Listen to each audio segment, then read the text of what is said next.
and welcome. Thank you so much for joining today's Aligned Modern Health Digital Doc webinar on balancing flavors when cooking at home. We are joined by the Aligned Modern Health Associate Director of Clinical Nutrition, Sarah Elster. Before we turn things over to Sarah, we just like to give a brief introduction of who we are and what we do, just in case this is your first time joining an Aligned Modern Health Digital Doc webinar. Aligned Modern Health is the Midwest's largest and top-rated health and wellness service provider in the alternative medicine space. Alternative medicine simply means no drugs, no surgery. We really aim to look to get to the root cause of why our patients are feeling what they're feeling and not just focusing on one siloed symptom or condition. In the greater Chicagoland area specifically, we have 18 clinic locations that are supported by several different core services. These services include a physical medicine practice supported by chiropractic care, injury prevention and injury rehabilitation, athletic performance support, and clinical massage therapy. Our in-person clinics are also supported by a traditional Chinese medicine practice, including acupuncture, customized herbal medicine, cupping, gua sha, moxibustion, and a few other modalities under the traditional Chinese medicine umbrella. The acupuncture practice can benefit physical pain symptoms, both acute and chronic, but also some intangibles like stress and anxiety, sleeplessness and insomnia, men's and women's health and hormone balancing.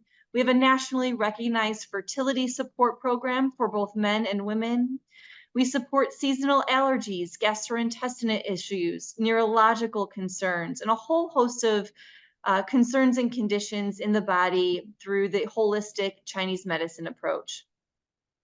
We round out our services both in clinic in the Chicagoland area, as well as via telemedicine in several US states, including Illinois and Colorado, with our functional medicine and clinical nutrition practice. We like to say this practice does a wonderful job of doing a deep dive internally, diagnostically, to help our patients better understand why they're feeling what they're feeling externally. We support a lot of different gastrointestinal conditions, autoimmune disorders, bloating, constipation, fatigue, migraines, hormone balancing, men's and women's health, pregnancy support, food sensitivity diagnostics, and of course, we support this practice with nutritional counseling as well.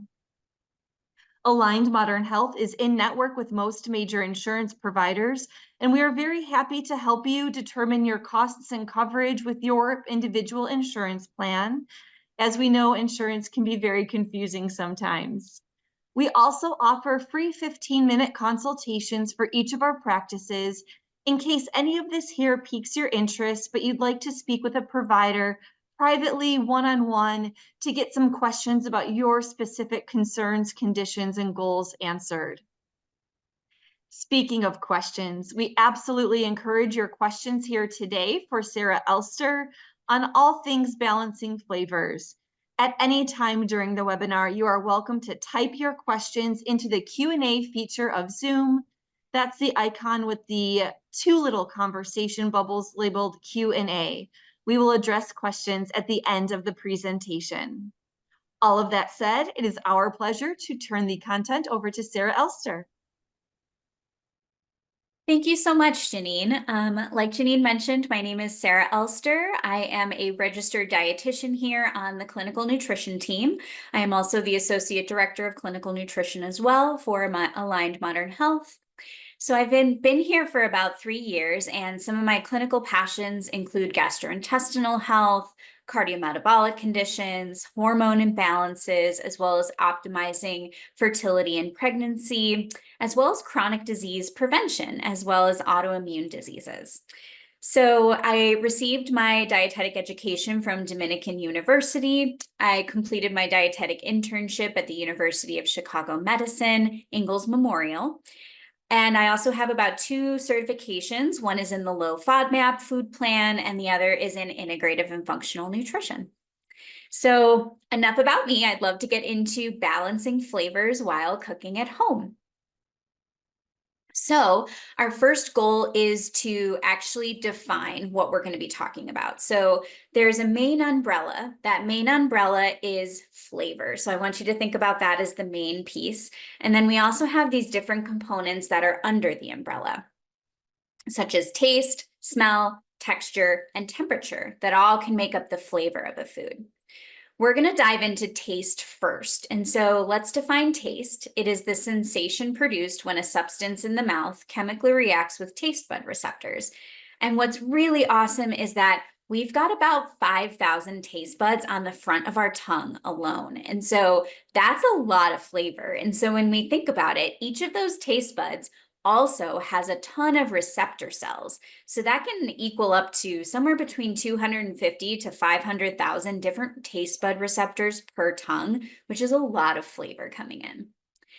The evolution of taste has also come along. And so when we first really started getting the taste of foods, it was really to help to protect us from eating poisonous foods that could either hurt us or kill us. The other reason that we have taste and that we find foods enjoyable is because we need to get enough calories and we need to energize our bodies. And so food is tasty to us because we need to get that support in. All right. And so now that we know a little bit more about taste in general, I want to talk about the 5 different tastes. So these are the main ones, and we've got our sweet, bitter, salty, sour, and umami.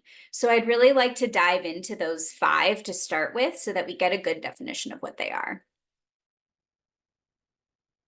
All right, so let's start off with sweet. And so sweet is the most pleasurable of all the tastes. And historically, we enjoy sweet foods because something sweet tasting is also considered to be safer to eat. So similar to that evolution. Some examples of sweet foods would be sweet potatoes or carrots, caramelized foods like caramelized onions or mushrooms.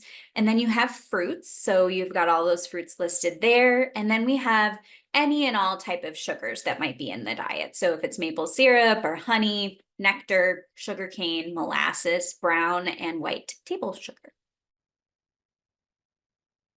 The next is bitter. So bitter is the most sensitive of all of our tastes. And so that's why when you taste something bitter, you definitely know it right to start off.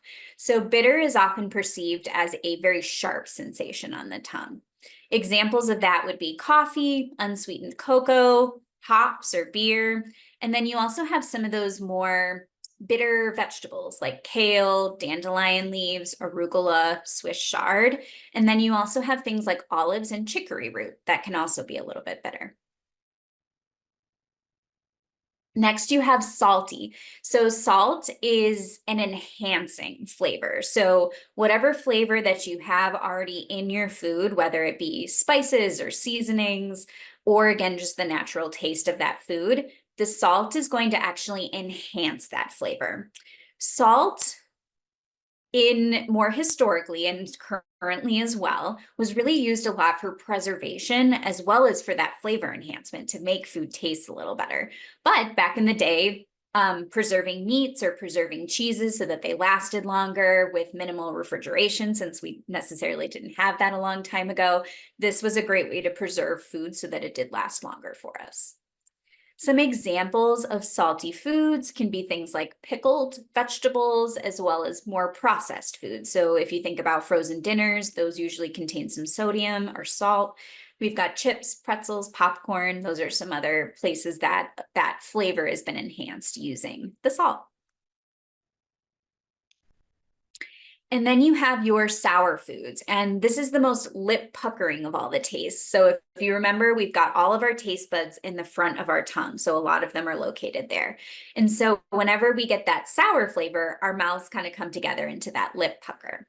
Some examples of this would be Greek yogurt, which is typically a little bit sour tasting. You have assorted vinegars, as well as your citrus, like lemon, lime, or oranges. And a fun fact, you would actually think that sour is the opposite of sweet, but sour is actually the opposite of the bitter flavor. So those are 2 opposite ends of the spectrum in our foods. The last type of taste is our umami, and umami is a little bit of a newer taste, so discovered a little bit more recently. and it can sometimes be a little bit hard to describe. It's often described as more of like an earthy flavor, savory, meaty, any of those different words can be good descriptors. And then you also have the examples of these things. So if you've had mushrooms or truffles, tomato paste, hard cheeses, soy sauce, miso, anchovies, or other types of fermented foods are great examples of this umami flavor.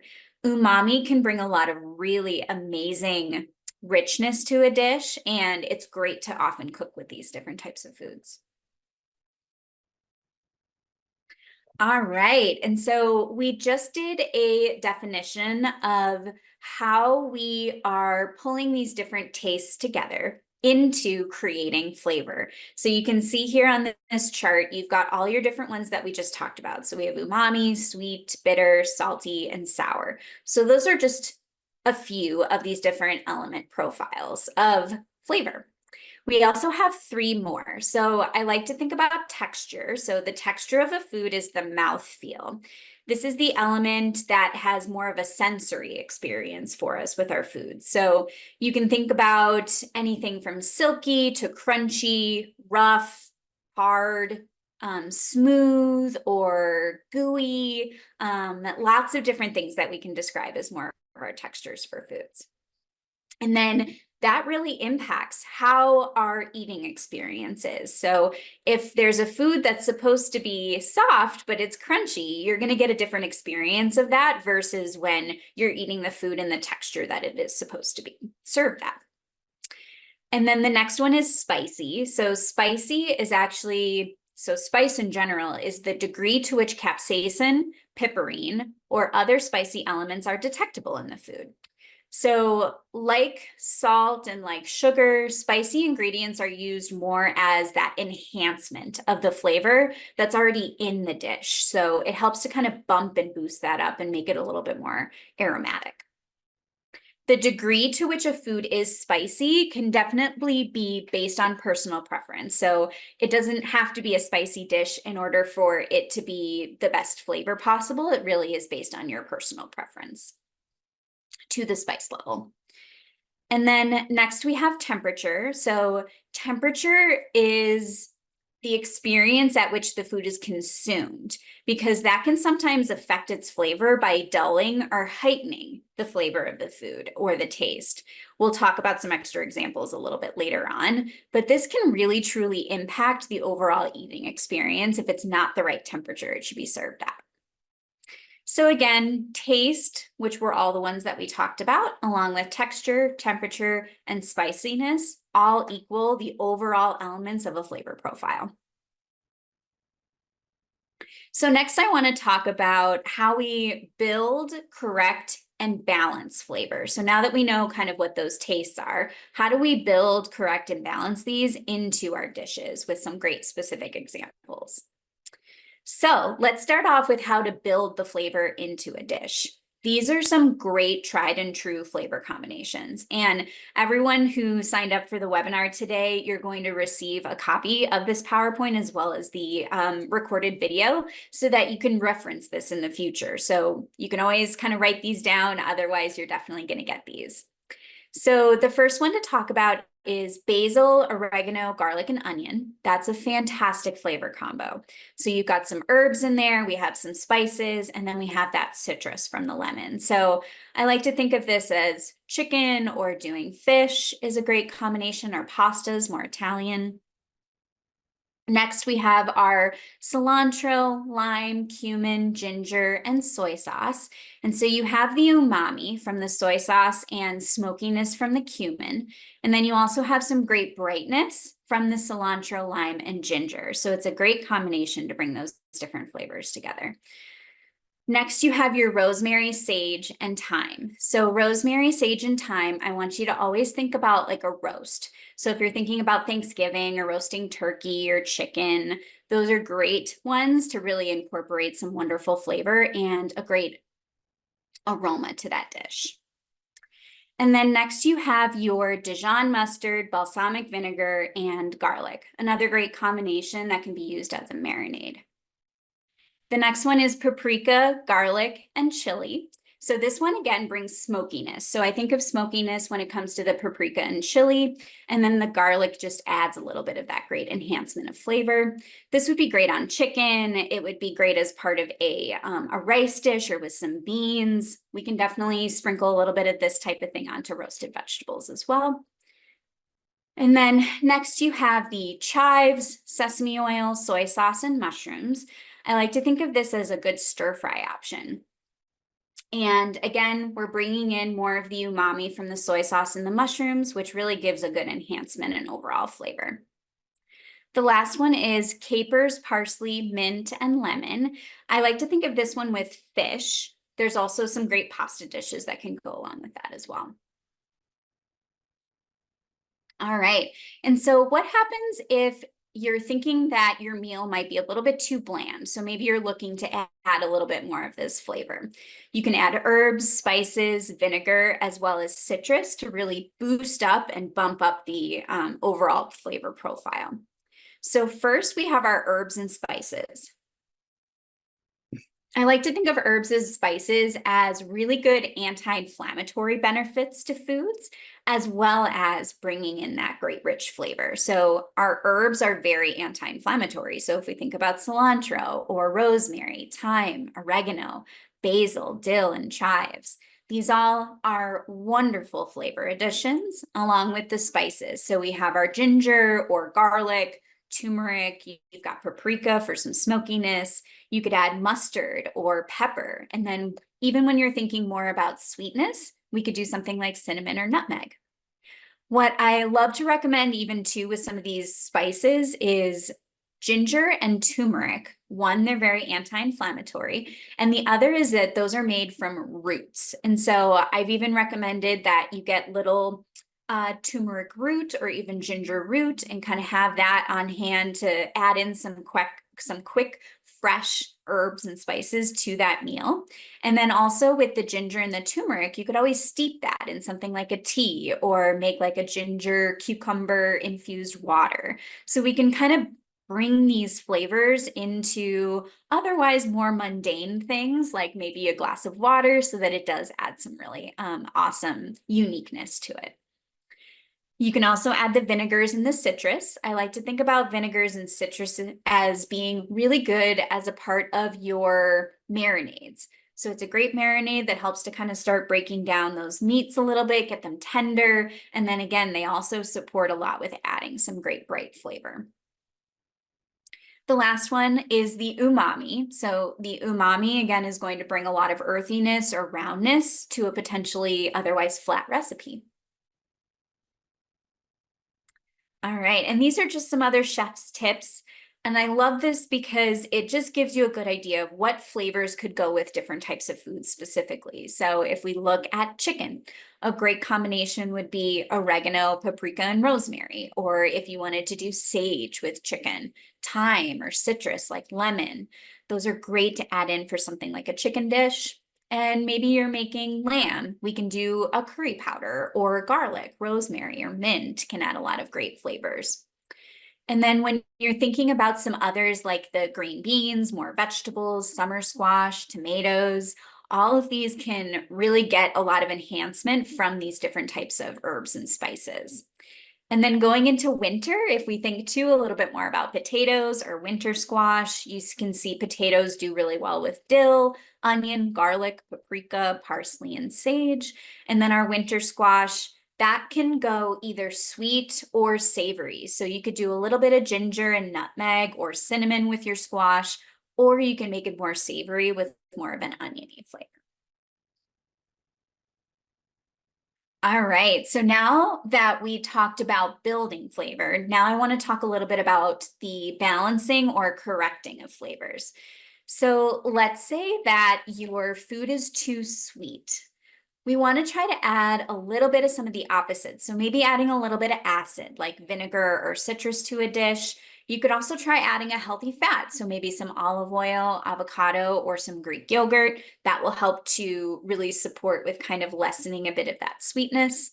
You can also dilute the recipe with a little more liquid. So maybe if it's a touch of unsweetened coconut milk or Again, maybe if we add a little bit of some water, or if it's something that is more of a savory dish, you could add a little bit more of like a low sodium stock or something like that to it. And then what happens if the food is not sweet enough? What I can always recommend is let's find a different way to add more sweetness besides just using table sugar.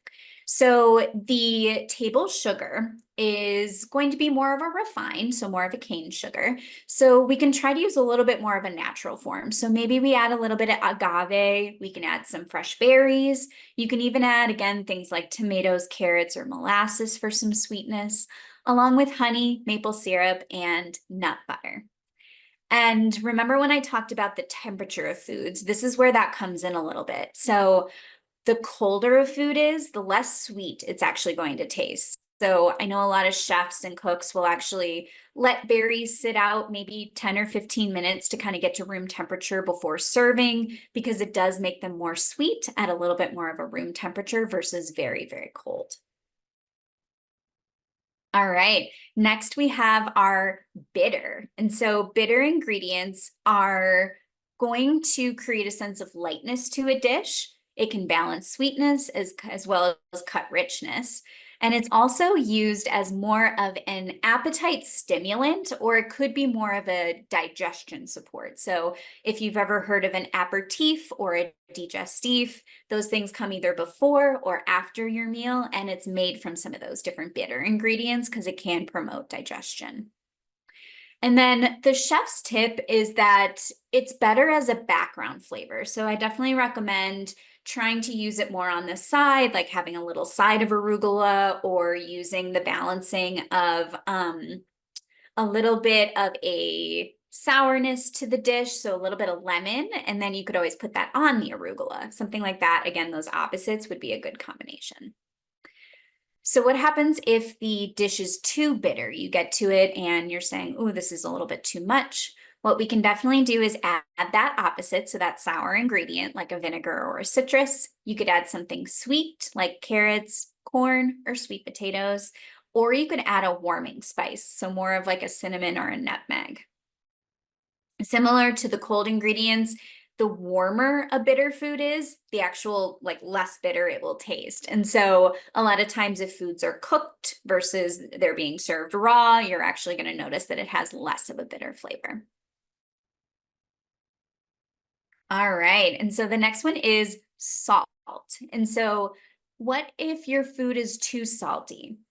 The best method is to kind of taste as you cook. So a little bit of salt is going to go a long way. So I will always recommend that you're kind of tasting as you go so that you're not necessarily getting it to be too much or too little. And so with that, if it is too salty, if it's a soup or a stew, you could always dilute it with a little bit more water, or potentially you could add in a little bit of that unsalted chicken stock or beef stock or vegetable stock. You can add a little bit of a starchy vegetable. So we could add potatoes or beans. And then you could always add more of the other ingredients to also reduce a bit of the saltiness, like a protein or veggies. Again, we can add a little bit of acid. So maybe if you wanted to add a touch of some balsamic vinegar or apple cider vinegar, you could add a squeeze of lemon or lime or oranges. Something like that will also help to really pull in a little bit of that balance for saltiness. So what if the salt is too or not enough in your dish? And so we don't want to try to add too much table salt. So obviously I think it's good to be mindful of your overall sodium intake. So how can we add potentially that salty or richness in a different way? So we could try adding a little bit of seaweed into a dish, or if you wanted to have some olives or capers, those are more preserved in a salt water. So there's still going to be a little bit of salt that we're adding to that, but again, not as much as if you were to pour another extra tablespoon. And then you can also use smoked paprika for, again, a bit of that smokiness, and then really helping to support with a touch of saltiness to that dish as well. All right, so our next one is sour or acidic. And so the sour ingredients are going to bring a brightness to the dish. like we talked about with a couple of the citrus fruits that can add a lot of great flavor. So we want to balance the sweetness and cut bitterness with a sour ingredient if needed. It can also really help to sharpen the other flavors around them. So again, if you've ever added a squeeze of lemon to a dish or lime, it can really bring out a lot of that fun flavor. The chef's tip around sour ingredients is that there are foods that are definitely meant to be sour and should be enjoyed this way. However, if a food you think has gone sour, like maybe it tastes like sour milk, that should absolutely be discarded. And so again, just as a good kind of safety tip, if something has gone sour or it's way past its expiration date, that's a different piece than what we're looking at. We're looking at more including those vinegars or citrus for more of that sour flavor. What if something is too sour? So we can add the sweet components. So let's say it's carrots or caramelized onions or tomatoes to a sauce. That would be adding in a bit of that sweet component to help to balance. And then the other would be if we wanted to introduce a little bit of an umami taste. So if you wanted to add in some mushrooms or soy sauce or hard cheeses, that's again going to kind of round that taste out and pull back a little bit of that sourness. All right. And then the umami flavor. So let's figure out some great creative ways of adding this elusive umami flavor. So what I can always recommend is adding a little bit of tomato paste or miso to soup, sauces, or stews. That would add a little bit, and you just need, again, a little bit goes a long way. You can add a splash of Worcestershire sauce. We can also add a mushroom powder. So let's say you do like a little shiitake mushroom powder, or maybe at the farmer's market, there's a good like dried mushroom station where they've already kind of made their powders with a couple different types of mushrooms. You can always try a couple of those out. Mushroom salt on top of meat, seafood, or vegetable dishes will also go a long way as well. Our chef's tip is that minced mushrooms can offer the look and mouthfeel of ground meat, but it's also a great way to include more veggies. So if you need the dish to just kind of last a little bit longer, or you want a bigger portion, you could do your ground meat and then add a little bit of those minced mushrooms in. It's going to add bulk. It's going to add flavor. And then the other thing you could always do too is to make a normal meat containing recipe a vegetarian option by adding in the minced mushrooms or lentils or something like that pulled together to kind of make a similar dish. And you're still adding the umami to all of that as well. Those are some of my favorite ways to add umami flavor. Again, the farmer's market is usually a really good place if you have access to that. And then also too, you're going to find some of those different mushroom powders, especially, I can always recommend Mariano's or Trader Joe's, Whole Foods. They'll have some great options for those things as well. All right.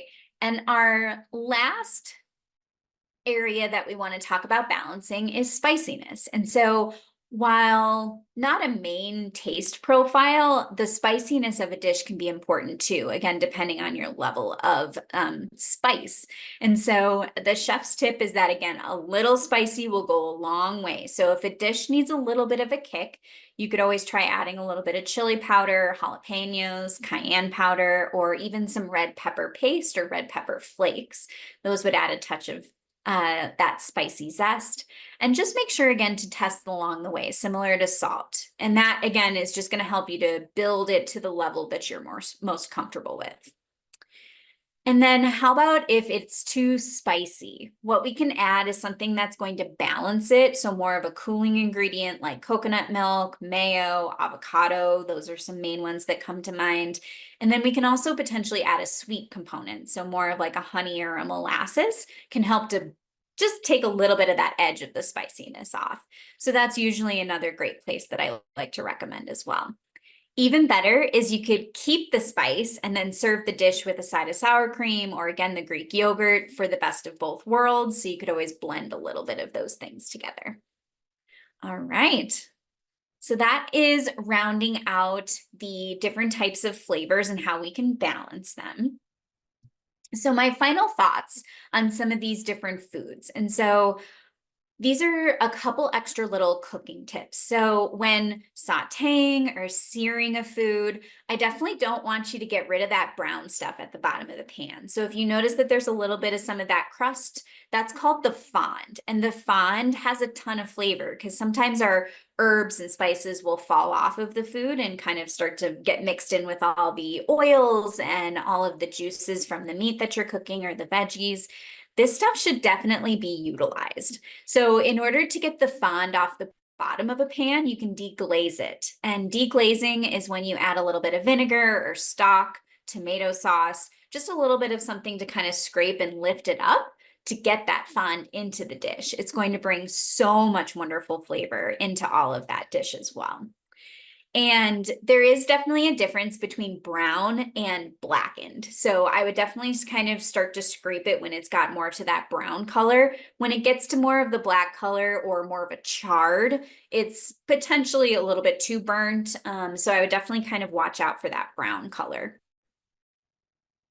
And then another last tip is to experiment. So I know it can sometimes be a little bit, of a hesitation to start cooking with an unfamiliar flavor like an herb or a spice. So choose one and then maybe Googling some of the recipes that have it. And so let's say you want to try ginger, or let's say you want to try marjoram. Recipes with marjoram or recipes with thyme. You can definitely sort through what some of your favorites would be based on that. But again, that's just a new way of maybe taking a look at exploring new flavors, and it's going to help your palate to grow as well. And then you might be able to ditch the recipe altogether and, starting to build these flavors in your mind and what you like as the combinations. The other is to definitely experiment with cuisines from different cultures and ethnicities. So what's amazing about Chicago is that we do have a wide range of cultures and ethnicities that will have local shops where they supply the herbs and spices that are traditionally within their cuisine. And so I love recommending exploring some of these places. There's spice shops around. There's again more of these local markets, and they'll have a lot of information for you. You can always ask and see if there's a new way that you could potentially add some of these foods and spices in to help to really elevate your dish and to try out a new cuisine. So today we talked a little bit about 3 different areas. So we talked first about defining these tastes. And so knowing that there's the sour, the bitter, the salty, the sweet, and the umami taste. And then also that these combine into overall flavor when we take into consideration things like the temperature, the spiciness, as well as the texture of a food that can all go into your eating experience. And then we talked a little bit too about balancing these flavors and how to build flavor. So what combinations of herbs and spices go well together, what we would want to do to help balance things. So if something's too sweet or too salty or not bitter enough or too bitter, so that we could really go through and start to feel confident in adding some of these new flavors into our dishes. All right, so that rounds out the presentation. So talking about balancing flavors when cooking at home. So now I'd love to jump into the question and answer if you have any questions for me. Thank you so much, Sarah. This was outstanding. I hope our guests learned a lot about flavor profiles and how to balance flavors when cooking at home. I know I learned quite a bit of information that was interesting to me. And yes, we absolutely do encourage your questions at this time. Please go ahead and type them into the Q&A feature of Zoom if you haven't already. Again, that's that little icon with the 2 conversation bubbles labeled Q&A. If you have any questions that you would prefer to ask in a private setting and not on a public webinar, we totally understand. Whether it's about this topic or any of the services available through Aligned Modern Health's clinic location or telemedicine practice, we absolutely appreciate and encourage those questions. And you are welcome to schedule a personalized free 15-minute consultation by giving us a call at 312-692-6700, or you can certainly request that free consult online at alignedmodernhealth.com. This is also a great place to request a complimentary insurance verification or a benefits check if you'd like to know what your insurance might cover with Aligned Modern Health. All of that said, I do see a couple of questions coming in here. Great question about sweetness that we've received. Any tips or tricks or alternatives for folks that are used to using artificial sweeteners? So maybe folks know not to use table sugar, but they've become very accustomed to using some of the large variety of artificial sweeteners out there. Any tips or tricks to kind of maybe alternatives or weaning off of those? Yeah. So some of the recommendations that I've provided in the past is to maybe use a little bit of some of those infused waters. So if you are trying to still add just a touch of that sweetness, we're trying to kind of wean off of the artificial sweeteners. Let's say it's a sparkling water or a glass of water. We could always kind of put in a little bit of the mash at the bottom, a little bit of some berries, or if you want to add some mint and a little bit of cucumber, anything like that, we could always use as some like fresh tastes and fresh citrus or herbs and spices that will help to kind of pull your palate into something just as enjoying and exciting. There's also brands out there. So I know there's a brand called True, and they make some True Lemon and things like that, which is just a natural kind of added sweetener to some of these different meals, but there's no artificial ingredients in those as well. So the last component is to slowly kind of wean yourself off of that. So if you're normally putting in one packet, start off with doing one, next day do half, the next day do half, another day half, and then kind of go down to a quarter, just a little bit. So you can kind of slowly but surely wean yourself off of those things. Naturally, artificial sweeteners are 2 or 3 times sweeter than actual table sugar. And so it can be a little bit challenging to kind of get off of that. But those are some of those couple options for maybe adding in some natural sweetness from like a fruit. The others would be to maybe try some of that true lemon or adding in a squeeze of like a little bit of lemon or lime to something. And then the other option again is doing more of a wean off method where you could always try to get a smaller and smaller in portion each day and kind of switch that off in the end. I love that. And I also remember what you said during the presentation.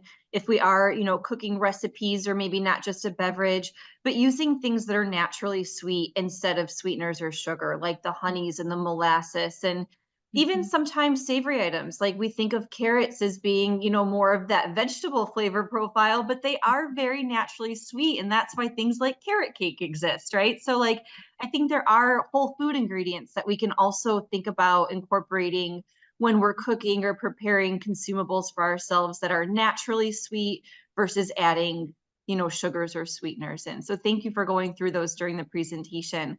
Our friend that asked that question, if you missed that component in the presentation, again, we will be sending out the recording of this to all who registered. Sarah, staying kind of with the sweet thoughts and the sweet mentalities, we have a question here about craving sweetness. So craving chocolate or craving desserts or things. Are there ways that maybe we can incorporate or introduce other flavors or other ways to satiate ourselves? So maybe we, again, wean ourselves off some of these sweet cravings or dessert cravings? Yeah, so a couple of those sweeter spices. So I will always recommend maybe doing a little bit of cinnamon or nutmeg. We can do cloves. Those would be some other more sweeter spices that could be always used to help to still get that sense of a sweet food in, but it's not necessarily with a ton of added sugars. So if we're thinking like maybe you want to sweeten your coffee or we're getting a little sugar craving for something again, like we want to add a little bit of sugar to something, try adding a little bit of cinnamon to it, or we could add in some cloves or nutmeg to a recipe. That's usually kind of a little bit more of those sweeter spices. It can be a little bit limited for those, but typically the cloves, the nutmeg, and the cinnamon are more warm and sweet compared to some of our others. And so if that's something where you want to cut a little bit of a sweetness in a baked good, we could certainly add in some unsweetened applesauce to the recipe for some natural kind of flavor and sweetness. We could add in more cinnamon or cloves or nutmeg to again bring out a lot of that richness to the dish. There's also the support from the aromatic. And so whenever we are getting a little bit of a sweet craving, what I will always recommend is that we can do some mindful eating around that, meaning we can take a smaller portion of that food. So let's say you're craving just a little piece of dark chocolate. Great. Break yourself off a little tiny piece of that, getting the brand that has the least amount of added sugars as possible and added ingredients. And then really take that moment to stop, savor, and enjoy that food. So really giving yourself that time, because that's going to promote satiety with that food. So instead of a really quick chew swallow, take your time with it, because that's going to, again, help to make it more satiating, reduce your cravings later on because you've honored it with something, again, that's very mindful and a smaller portion. I love that. And I think that's such a great tip is the mindfulness of it. So, if you're having a chocolate craving, you can certainly honor it and have, that little bite of dark chocolate, but like stop, turn the TV off, put the book down, put the computer away and actually enjoy it. Like allow yourself to enjoy that bite of dark chocolate so that your body recognizes that you've honored the craving, you've taken it in, and you get the enjoyment and benefits of it. I think a lot of us, especially in our modern day American society, do a lot of mindless eating. We're eating in front of our workstation or in front of the TV or scrolling through Instagram, and we don't even realize what we're eating, or we're surprised when the portion size or the serving is over and we don't even realize we've eaten the whole thing. So I really love what you said about being mindful of it and honoring a craving where you can have a really small portion of something so it's not detrimental to our health, but still kind of honors that craving. That's such a great tip. I also love what you said about flavoring coffee. I definitely brew my coffee in the morning with some cinnamon and some like warm baking spices. And I don't need to add any other sugar or sweetness to it because the flavor is so enjoyable that I'm not missing kind of the unnaturally sweet component that a lot of us are accustomed to in coffees. Even later in the evening, if you're craving dessert after dinner and that's something you're trying to stay away from for your own personal health journey, having a warm beverage that, is maybe brewed with some of those spices, maybe not coffee because of the caffeine, but some other non-caffeinated warm beverages can also be a great way to kind of provide an alternative to that dessert craving and even hydrate a little bit at the same time, as long as it's not caffeinated. So thank you for those tips. I do think that brings us to all of the questions that we have for today's presentation, as well as up to time. We do want to thank everybody that is still with us and or watching the recording on demand. Our next Aligned Modern Health Digital Doc webinar is in 2 weeks on October 10th, 2024. And the topic is functional medicine perspective on inflammation and the gut-brain connection, which is going to be a really interesting medically based topic. You can register for that at alignedmodernhealth.com. Sarah, thank you so much for joining us today and for sharing your wisdom and your time. You are wonderful. And thank you to everybody that has joined us out in our audience as well. We hope you enjoyed. Have a great day. Cheers. Thank you.